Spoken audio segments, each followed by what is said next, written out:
Hello అండి. ఇప్పుడు lock పడిన ఫేస్‌బుక్ అకౌంట్‌ని అన్‌లాక్ చేసేటప్పుడు మనం కన్ఫర్మ్‌గా ఫాలో అవ్వాల్సిన ఆ మెయిన్ ఇంపార్టెంట్ టిప్స్ ఏంటి అనేదైతే వీడియోలో మీరైతే చూడొచ్చు. చూడండి, మనకి అకౌంట్ అన్‌లాక్ ఆప్షన్ అయితే గెట్ కోడ్ బై ఈమెయిల్ అనే ఆప్షన్ అయితే వచ్చేసింది. వచ్చిన వెంటనే ఏం చేయాలి? గెట్ కోడ్ అనే ఆప్షన్ మీద క్లిక్ చేసుకోవాలి. వెంటనే జీమెయిల్‌ని అయితే చెక్ చేసుకోవాలి. అక్కడ కోడ్ వస్తది. ఆ కోడ్‌ని ఇక్కడ ఎంటర్ చేసి కింద సబ్మిట్ అనే ఆప్షన్ మీద క్లిక్ చేయగానే next step to unlock your account చాలా సింపుల్‌గానైతే వచ్చేసింది. మరి నాకు సింపుల్‌గా వచ్చింది, కానీ మీరు ట్రై చేస్తే మీకు రాకపోవడానికి రీజన్ ఏంటి అనేది కూడా మీకు వీడియోలో నేను చెప్తాను.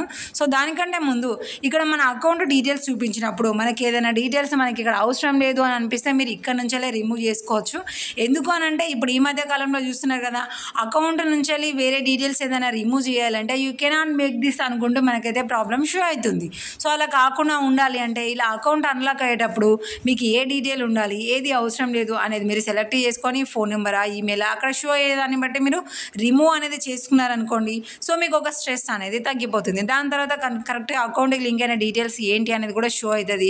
అలాగే you have unlocked your account అనేది కూడా మనకైతే ఇక్కడ చూపిస్తుంది. కింద రివ్యూ రీసెంట్లీ యాక్టివిటీ అనే ఆప్షన్ మీద క్లిక్ చేసుకోగానే ఇక్కడ మళ్ళీ ఒకసారి అకౌంట్ అయితే మాత్రం ఫుల్ చెకింగ్ అనేది జరుగుతూ ఉంటుంది. కింద గెట్ స్టార్టెడ్ మీద క్లిక్ చేసుకోవాలి. క్లిక్ చేసుకోగానే సో మీ అకౌంట్లో ఉన్న పూర్తి పేరు, password, mobile numbers, emails, date of birth, అలాగే మీ ఫ్రెండ్స్, మీరు ఫాలో అవుతున్న పేజెస్, లైక్ చేసిన పేజెస్, ఇవన్నీ కూడా చెక్ చేస్తూ ఉంటుంది. సో ఒకవేళ హ్యాక్ అయిన తర్వాత హ్యాకర్ ఏదైనా చేంజ్ చేసి చాలా యాక్టివిటీస్ చేశారనుకోండి, సో వీటిని ఉంచేసుకుంటారా లేదంటే ఇలా ఉంచుకుంటారా, తీసేస్తారా, అవన్నీ కూడా మనకి చూపిస్తుంది. కాబట్టి అకౌంట్ అనేది చాలా సెక్యూర్గా ఉంటుంది. ఏదో దేనికైనా పర్మిషన్ ఇచ్చినా కూడా అవన్నీ చూపిస్తాయి. కాబట్టి ఆ పర్మిషన్స్ అన్నిటిని కూడా మనం ఆఫ్ చేసుకోవచ్చు. ఇక్కడ మనకి సెక్యూరిటీ తరపునైతే మనకి అకౌంట్లో ఉన్న ఫుల్ నేమ్ ఏంటి అనేది అడుగుతుంది. సో నేమ్ అనేది కరెక్ట్గా సెలెక్ట్ చేసుకొని కింద కంటిన్యూ అనే ఆప్షన్ మీద క్లిక్ చేసుకోగానే సో ఇక్కడ మనకి ఆల్ ఫినిష్ అనేది చూపిస్తుంది. కింద గో టు న్యూస్ ఫీడ్ అనే ఆప్షన్ అయితే చూపిస్తుంది. ఇక్కడ గో టు న్యూస్ ఫీడ్ అనే ఆప్షన్ మీద క్లిక్ చేసుకోగానే మళ్ళీ మనకి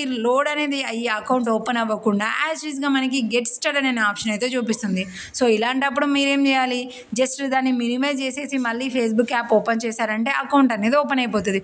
సో మెయిన్ పాయింట్ మనకి గెట్ కోడ్ బై ఈమెయిల్ అనే ఆప్షన్ తొందరగా రావాలి అంటే మీరు ట్రిక్ ట్రై చేసిన తర్వాత, అలాగే ట్రై చేయడానికి 24 అవర్స్ ముందు కూడా మీరు పాస్వర్డ్ చేంజ్ అనేది చేయకూడదు. మీరు ఎంత హెవీగా ఊకే ఫర్గాట్ పాస్వర్డ్ అని పాస్వర్డ్ చేంజ్ చేసి లాగిన్ అవుతూ ఉన్న కొద్దీ మీ అకౌంట్కి ఎన్ని ట్రిక్స్ ట్రై చేసినా కూడా ఫేస్బుక్ అకౌంట్ అనేది ఓపెన్ అవ్వదు. అలాగే మీరు ట్రిక్స్ ట్రై చేసిన ఫోన్లోనే ఆఫ్టర్ వెయిటింగ్ తర్వాత మీరు అకౌంట్ కనుక లాగిన్ అయ్యారనుకోండి, సింపుల్గా మీకు ఈ విధంగా గెట్ కోడ్ బై ఈమెయిల్ అనే ఆప్షన్ వచ్చేసి ఫేస్బుక్ అకౌంట్ అనేది సింపుల్గా ఓపెన్ అయిపోతుంది. చూడండి, మనం ట్రై చేసిన ఫోన్లోనే అకౌంట్ లాగిన్ అయిపోయాము. అలాగే పాస్వర్డ్ చేంజ్ కూడా హెవీగా ట్రై చేయకూడదని నేను ప్రతి ఒక్కరికి కూడా నేను సజెషన్స్ ఇస్తూనే ఉంటాను. కాబట్టి సింపుల్గా ఫేస్బుక్ అకౌంట్ అనేది అయితే ఓపెన్ అయిపోయింది. సో ఆ ట్రిక్స్ గురించి కూడా మీరు తెలుసుకోవాలి అని అంటే ఇంతకుముందుకు ఆల్రెడీ వీడియోస్లో చెప్తూనే ఉన్నాను, అలాగే తర్వాత వీడియోస్లో కూడా చెప్తూనే ఉంటాను. కాబట్టి ఆ వీడియోస్ కనుక మీరు చూసారంటే ట్రిక్స్ ఏంటి అనేది కూడా మీకు అర్థమైపోతే మీ అకౌంట్ మీరు ఈజీగా ఓపెన్ చేసుకోండి.